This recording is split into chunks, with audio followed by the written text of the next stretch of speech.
بسم الله الرحمن الرحيم اللهم لك الحمد كما ينبغي لجلال وجهك وعظيم سلطانك اللهم لك الحمد حتى ترضى ولك الحمد إذا رضيت ولك الحمد بعد الرضا اللهم صل وسلم على حبيبنا محمد صلى الله عليه وسلم صل وسلم على الحبيب صلى الله عليه وسلم.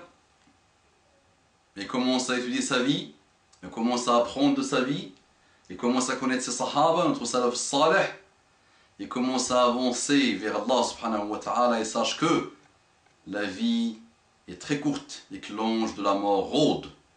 Tu entends souvent, on entend tous les jours que tu as perdu un proche, jeune, vieux, moins vieux. Il n'y a pas un jour qui passe sans qu'il y ait des millions de morts, subhanallah, et l'ange de la mort ne connaît pas le chômage technique. Salli wa sallam al-habib. Rabbi shrah li sadri wa yassir li amri wahlul 'uqdatan min lisani yafqahu qawli. Assalamu alaikum wa rahmatullahi wa barakatuh. Que la paix d'Allah subhanahu wa ta'ala, sa miséricorde et ses bénédictions soient sur vous, mes frères et sœurs partout dans le monde. Bonjour mes frères et sœurs en humanité. Bonjour mes frères et sœurs en humanité. Qu'Allah vous guide. C'est ce sujet et peut vous intéresser.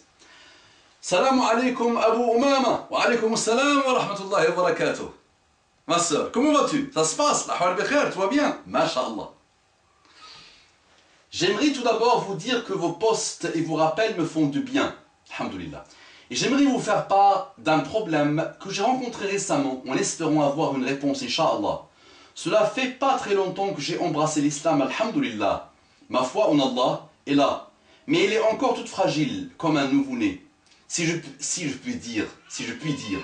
Je poste régulièrement sur mon mur des vidéos sur l'islam et beaucoup de rappels qui me font de bien quotidiennement. Ils me confortent dans ma foi, Alhamdulillah. Cela étant dit, j'ai une connaissance dans mes contacts Facebook que je ne connais pas très bien, qui m'a fait part de son déni envers l'islam. Ainsi, je voudrais te faire part d'un des commentaires que j'ai reçus de cette personne. Voici donc ce que cette personne dit. Toute chose s'est créée de sa propre façon. Tout simplement, comme les espèces qui ont disparu, on en fait place à d'autres qui n'existaient pas avant. Si quelqu'un avait vraiment créé tout ça, je ne vois pas ce qu'il a voulu faire, ou alors on était juste le brouillon, car il a complètement foiré son coup. L'homme est bien la pire chose qui existe. On est quand même les seuls à tuer pour le plaisir. On ne vaut pas mieux que les animaux qui, eux, au moins tuent pour manger. Et encore, ce n'est qu'un exemple parmi tant d'autres.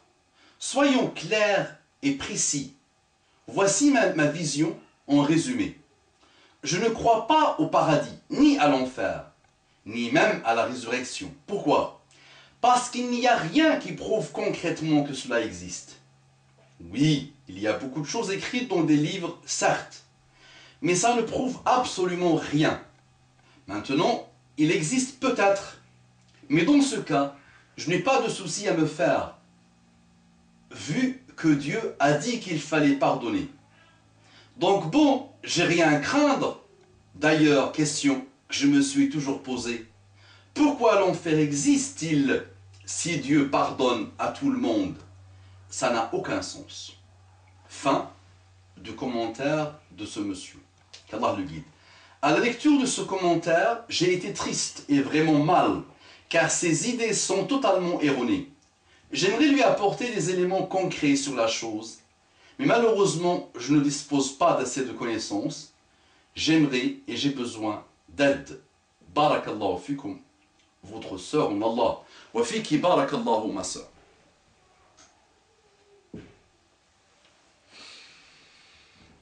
أفحسبتم أنما خلقناكم عبثا وأنكم إلينا لا ترجعون. Allah subhanahu wa ta'ala dit dans le Coran, pensez-vous qu'on vous a créé comme ça, abathan, sans aucune raison, sans aucune sagesse, hakak, abathan, وأنكم إلينا لا ترجعون, et que vous n'allez pas revenir vers nous. Ce monsieur se tire des balles dans le pied tout seul. il faut souffrir pour lui, c'est vrai, qu'Allah te bénisse ma soeur. Il faut lui faire des doigts. Il faut lui dire assis-toi s'il te plaît. Débarrasse-toi d'abord de ton orgueil, de ton narcissisme et de ton ignorance. Parce que ma soeur, tu as des gens, quoi que tu leur dises, s'ils ne se débarrassent pas de ces trois-là et d'autres malheurs qu'ils ont en eux, tu pourras parler comme tu veux. Il va te dire à l'intérieur, cause toujours tu m'intéresses. Donc, à ce monsieur, je vais lui dire une réponse que Shaykhi, Shaykhul A'zam, l'imam al-A'zam, l'imam Abu Hanifa, avait dit à quelques-uns qui pensent de la même manière que ce monsieur, notre frère en humanité. Donc ils lui ont donné rendez-vous pour faire un débat, pour lui montrer, démontrer que Dieu n'existe pas. Et que finalement, puisque Dieu n'existe pas, toute chose relative à la résurrection, au paradis, à l'enfer, tout ce qui se passe après la mort n'a aucun sens et n'existe pas. Donc, supposons qu'ils lui ont donné un rendez-vous le lendemain à telle heure. Le lendemain, il a eu un peu de retard. Cheikh l'imam al-A'zam Abu Hanifa. Ça date, attention pour notre frère, ça date d'il y a presque 1400 ans cette histoire. Donc déjà il y a 1400 ans, comme tout au long de l'histoire humaine, il y a toujours eu des gens qui ne croyaient pas en Dieu et qui ne voulaient pas croire en Dieu. Par ignorance souvent, par orgueil souvent, par méconnaissance souvent, par aussi des choses qu'ils ont vécues dans la vie qu'ils n'arrivent pas à comprendre, qu'ils prennent comme une injustice divine. Et pour eux, Dieu normalement ne doit pas être injuste. Et c'est vrai, quand ils voient l'état du monde, ils pensent que c'est un brouillon, comme dit Allah, et que Dieu a complètement raté son coup. Hacha. Donc, l'imam Abu Hanifa a eu un retard. Et donc il est arrivé à un moment où ces gens qui lui ont donné rendez-vous s'impatientaient et ils étaient en colère, ils n'étaient pas contents. De voir qu'au lieu de venir à l'heure, il a eu du retard. Donc ils lui ont dit, comment se fait-il, ça fait un moment qu'on t'attend, tu nous as donné rendez-vous à telle heure et tu n'es pas venu, tu as tardé. Il leur a dit, voilà, vous savez que pour que je vienne ici, au point de rendez-vous, moi je dois prendre une embarcation. Et donc je dois traverser la rivière, l'autre côté de la rivière pour l'autre côté, pour vous rencontrer. Et je me suis pointu là, j'attendais l'embarcation avec son responsable, et il n'est pas venu. Et il me fallait un moyen pour traverser la rivière. Donc j'attendais, pas d'embarcation, pas de le monsieur là qui dirige l'embarcation, là le marin, qui devait me faire passer la traversée. Et à un moment donné, dans mon attente, je n'avais aucune solution pour venir, je ne pouvais pas nager, le faire à la nage pour rencontrer. À un moment donné, je vois du bois, beaucoup de bois qui arrivait vers moi, dans la rivière, et le bois a commencé à se constituer, à se faire, à se fabriquer tout seul. Donc je voyais petit à petit un bois qui se rajoutait à un bois, qui se rajoutait à un autre bois, qui se rajoutait à un autre bois, avec des fils, avec des choses, et ça a constitué une embarcation. Une embarcation s'est faite devant mes yeux. Et je suis monté, et l'embarcation toute seule m'a guidé, m'a ramené à traverser les courants et la rivière, et elle m'a posé juste ici, à côté d'eux, pas très loin de chez vous. Et là, les messieurs lui ont dit, là, ceux qui l'attendaient, mais arrête, tu nous prends pour des imbécilos, tu nous prends pour des guignolos, tu nous prends pour des cons, tu nous prends pour des moins que rien. Qu'est-ce que tu racontes? Mais tu es fou ou quoi? Tu veux nous faire gober ça? Du bois là, qui se constitue tout seul en embarcation et qui traverse l'eau, la rivière jusqu'à ici? C'est pas possible ce que tu racontes là. Donne-nous la vraie raison qui a fait que tu es en retard. Et il a dit, Abu Hanifa, vous vous êtes cloué le bec vous-même. Shahadtum ala anfusikum. Vous êtes cloué le bec vous-même. Il n'y a plus rien à dire. Vous ne voulez même pas croire qu'une embarcation s'est faite d'elle-même. Et vous voulez me faire croire que l'univers s'est fait d'elle-même, de lui-même. Donc le bois, pour vous, il ne peut pas se donner l'ordre à lui-même, il se constitue en bateau. Il lui faut une cause.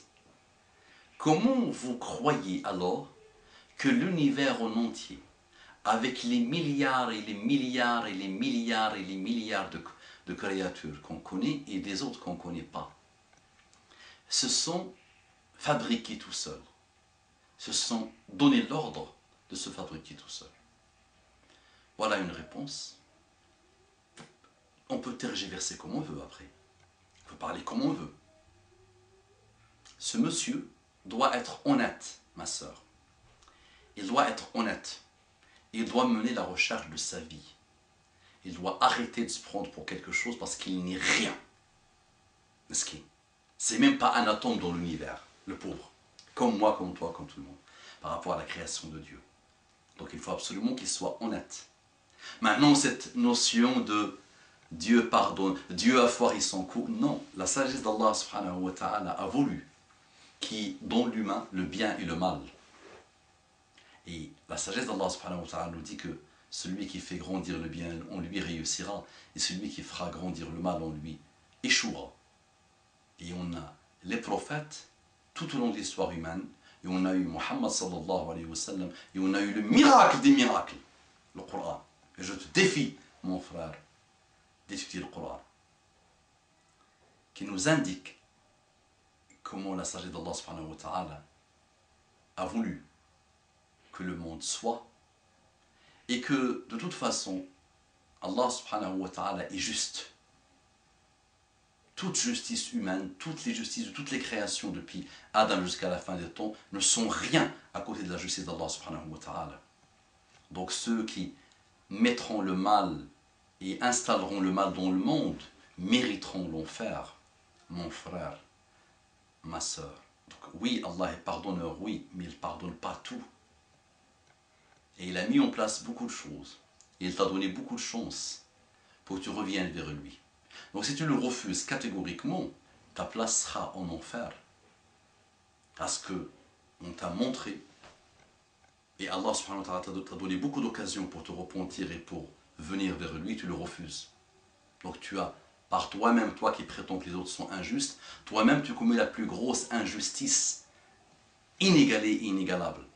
La plus grosse perversité, qui est beaucoup plus que tuer ou là, que faire du mal ou là, que faire des injustices. C'est d'abord pour toi-même cette injustice. C'est que tu ne veux pas croire en Dieu. Et tu crois que ton corps là s'est constitué à partir d'un singe.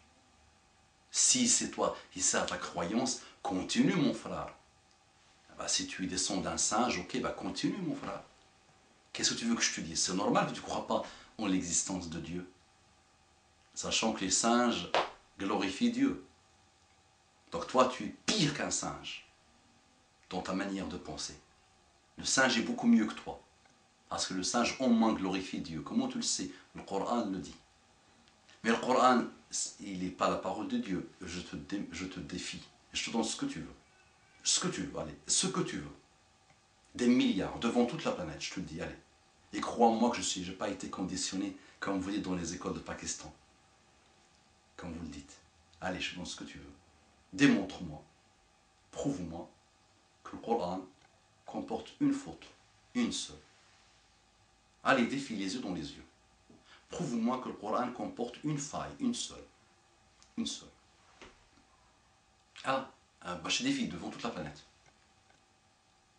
D'accord? Après, étudie un peu le Coran et les miracles du Coran. Et tous les miracles, c'est pas que les miracles scientifiques. Le Coran est une armada de miracles, le Coran. Contient en lui une armada de miracles dans tous les domaines. Quels qu'ils soient. Tous les domaines qui touchent à la vie. Le Coran est un miracle d'Allah subhanahu wa ta'ala.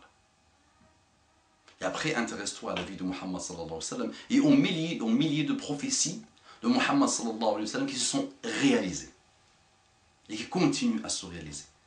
Tout le monde pense que le miracle qui est venu avec Muhammad sallallahu alayhi wa sallam, c'est le Coran. Mais il a aussi d'autres miracles, des milliers de miracles et des prophéties qui ne sont pas inventées, que tout le monde est unanimement d'accord qu'elles se sont produites. Prouve-moi et démontre-moi comment il a pu connaître ça, ces prophéties-là. Qui lui a dit ça? D'accord? Donc on pourra parler, tergiverser des heures et des heures et des heures et des heures. Ce monsieur doit ouvrir son cœur et doit être honnête avec lui-même et doit arrêter d'être injuste. Et s'il continue, normal, c'est la justice d'Allah subhanahu wa ta'ala de le mettre en enfer. Et c'est normal, alhamdoulilah, qu'il y a un paradis et un enfer. S'il n'y avait pas de paradis, s'il n'y avait pas l'enfer, c'est là qu'il m'aurait posé problème et qu'il aurait posé à beaucoup de monde problème. Comment se fait-il que les injustes, il n'y a pas de problème, il n'y a pas de ni paradis ni enfer pour eux et qu'Allah va tout pardonner? Non, Allah il pardonne, oui, mais il ne pardonne pas tout. Il ne pardonne pas tout. Ça marche. Il y a des choses qu'Allah ne pardonne pas. Il te donne des occasions tout au long de ta vie pour te repentir et pour venir vers lui. Si tu ne le veux pas, bah, ça sera l'enfer, allez, éternellement en plus. Et tu peux imaginer que l'enfer c'est du feu. Non. Tout ce que tu peux imaginer, c'est pas ça l'enfer. Imagine ce que tu veux, c'est pas ça l'enfer. Ça sera pire. Et pour le paradis, imagine ce que tu veux, ça sera pas le paradis. D'accord? Et pour retrouver le paradis terrestre, d'abord, avant même de penser à celui qui viendra après la mort, intéresse-toi à l'islam, c'est ton paradis. Alors, je défie devant tout le monde. Lance-toi et tiens-moi informé.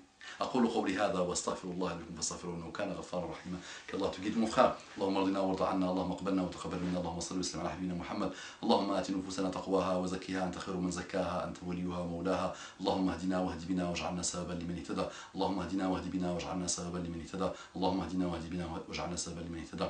وصل اللهم وسلم وزد وبارك على سيدنا محمد وعلى آله الطيبين الطاهرين. اللهم اجعلني مقيم الصلاة ومن ذريتي. رب اجعلني مقيم الصلاة ومن ذريتي. ربنا وتقبل دعاء. رب اجعلني مقيم الصلاة ومن ذريتي. ربنا وتقبل دعاء.